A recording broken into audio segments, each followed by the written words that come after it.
Hi guys, today we'll be learning the vertical profit and loss account statements. ठीक है, vertical profit and loss account statement. हमने अभी तक जो भी profit and loss किया है, which we have done right now, we have been doing in T format. T format is this one.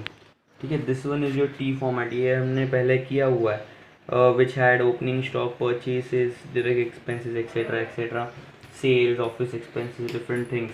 But now, as we need to start it for management accounting, we'll be doing it vertically. Now what is doing it vertically?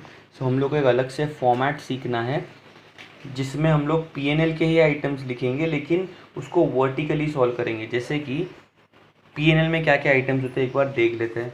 P&L में होता है opening stock, purchases, कोई भी office का expense, taxation, कोई भी खर्चा. In short खर्चा होता है और थोड़ा बहुत इनकम होता है. तो वही चीज़ को हम लोग को वर्टिकली प्रेजेंट करना है. कैसे प्रेजेंट करना है? वर्टिकली प्रेजेंट करना है. तो वर्टिकली प्रेजेंट करते वक्त will be having gross sales. हमको पता है हम लोग 12th स्टैंडर्ड में भी इसमें से रिटर्न्स लेस करते. So we will deduct returns, that is sales return from this sales, gross sales minus sales return. So you will get net sales. Gross sales minus sales return, you will get net sales. This is your first part. ठीक है, इसमें से अपने को less करना होता है COGS, जिसका फुल फॉर्म है cost of goods sold. So let us call net sales as A, cost of goods sold as B. ठीक है, हमने नेट सेल्स को A बोला, कॉस्ट ऑफ गुड्स सोल्ड को B बोला.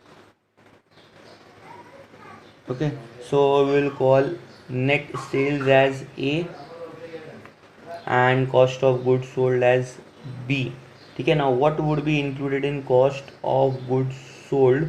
सो it would be opening stock plus purchases plus direct expenses plus all the things which will do in factory. In short अगर आपको याद है तो हमने 12th स्टैंडर्ड में एक फॉर्मेट किया था. ऊपर ट्रेडिंग किया था और उसके नीचे प्रॉफिट एंड लॉस लिखा था. म्हणजे आपल्याला ऑलमोस्ट ट्रेडिंगचे सगळे आइटम्स, हमको इसमें सारे ट्रेडिंग के आइटम्स डाल देने.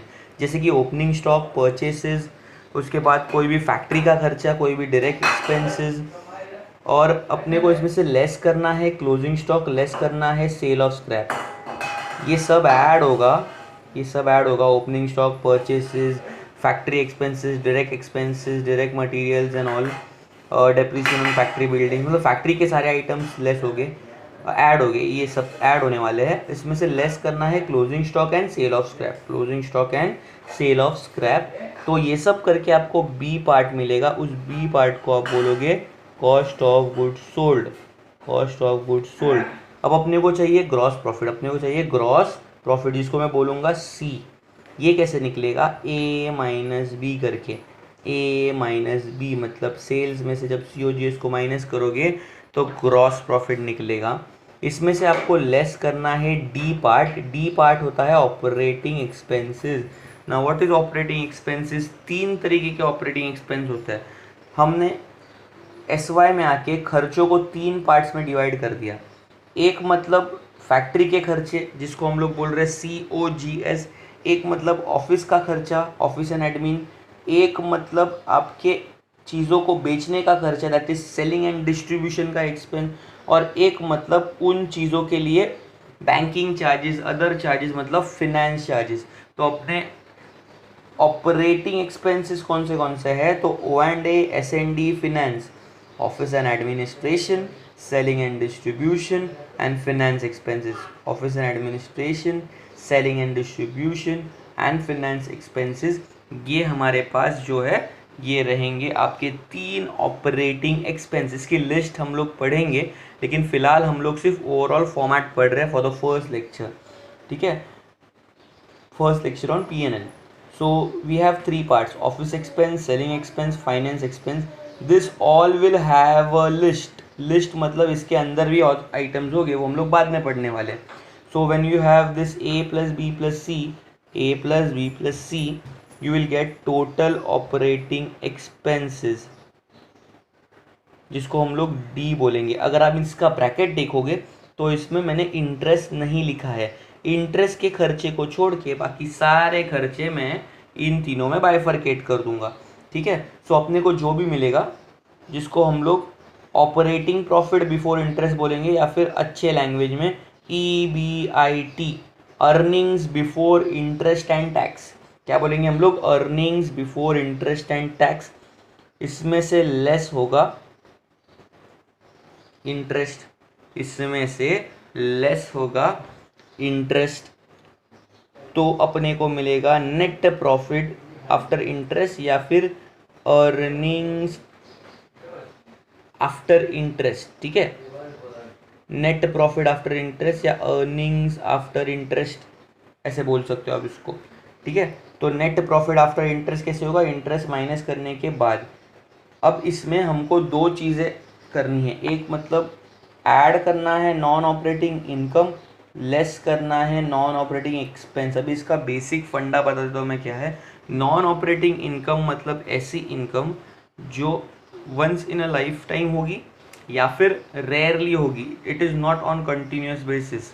जो कंटिन्यूस बेसिस पे नहीं होती है उसको नॉन ऑपरेटिंग इनकम बोलते हैं, और जो खर्चे कंटिन्यूस बेसिस पे नहीं होते हैं, ऑल ऑफ अ सडन या once in a life time ऐसे होते हैं, तो उसको नॉन ऑपरेटिंग एक्सपेंस बोलते हैं। मतलब इन सिंपल वर्ड्स, मराठीत गावठी शब्दात, we will not be giving this all in this non operating income and non operating expense. मतलब मैं क्या बोल रहा हूँ कि सेल्स, उसके बाद आपका factory expense, office expense, finance expense, ये आपके प्रोसेस ऑफ प्रोडक्शन से रिलेटेड है।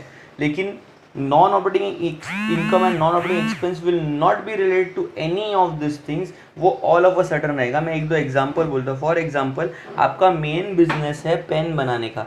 आपका मेन बिजनेस क्या है बेटा? पेन बनाने का। तो पेन बनाने के लिए जो खर्चा होगा वो सारे ऑपरेटिंग एक्सपेंस और ये सारी चीज़ें हो गई। लेकिन वो पेन और डिविडेंड कुछ रिलेशन रहेगा कि नहीं? मतलब फॉर एग्जांपल, आपने थोड़े पैसे शेयर्स में लगा दिए थे। मेरा मेन काम था पेन बनाने का, मैंने थोड़े पैसे शेयर्स में इन्वेस्ट किए थे। So at the end of the year I received a thing called as dividend. मेरे को डिविडेंड मिला। मेरा मेन बिजनेस शेयर में पैसा लगाना नहीं है।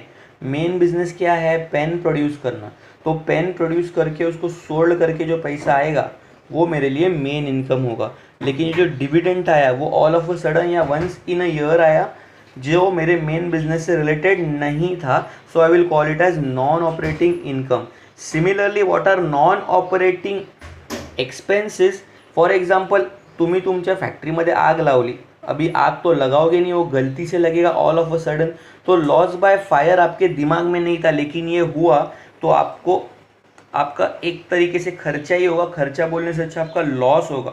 So this expense you had not calculated before. आपने ये एक्सपेंस पहले कैलकुलेट नहीं किया था, अभी अचानक से कैलकुलेट करना पड़ेगा। So will call it as non operating expense. तो नॉन ऑपरेटिंग इनकम ऐड होगा, नॉन ऑपरेटिंग एक्सपेंस लेस होगा। अपने को जो भी मिलेगा उसको आप बोलोगे नेट ऑपरेटिंग प्रॉफिट या net operating income. Net operating profit, net operating income. ठीक है, इसमें से लेस होगा income tax. You can call it as net operating profit और you can call it as net profit before tax. इसमें से less होगा टैक्स, तो मिलेगा net profit after tax. Net profit after tax, before tax, after tax. इसके बाद के दो चीज़ें हैं जो मैं आपको बाद में पढ़ाऊँगा, सिर्फ बता के रख रहा हूँ। इसमें ऐड होता है पिछले साल का प्रॉफिट एंड लॉस का बैलेंस। ऐड होता है पिछले साल का प्रॉफिट एंड लॉस का बैलेंस, और लेस होता है एप्रोप्रिएशंस। नाउ एप्रोप्रिएशंस क्या है मैं आपको जब भी आएगा, अब जब हम लोग डिटेल शीट पढ़ेंगे तब पढ़ाऊंगा। इतना सब करके जो अपने को आएगा उसको बोलोगे रिटेन्ड प्रॉफिट, और you can call this as balance carry forward to balance sheet. क्योंकि सारे प्रॉफिट एंड लॉस का बैलेंस कहाँ पे जाता है? At the end of the day balance sheet में जाता है। So this is your format for vertical P&L। इसका डिटेल फॉर्मेट हम लोग नेक्स्ट लेक्चर में सीखेंगे।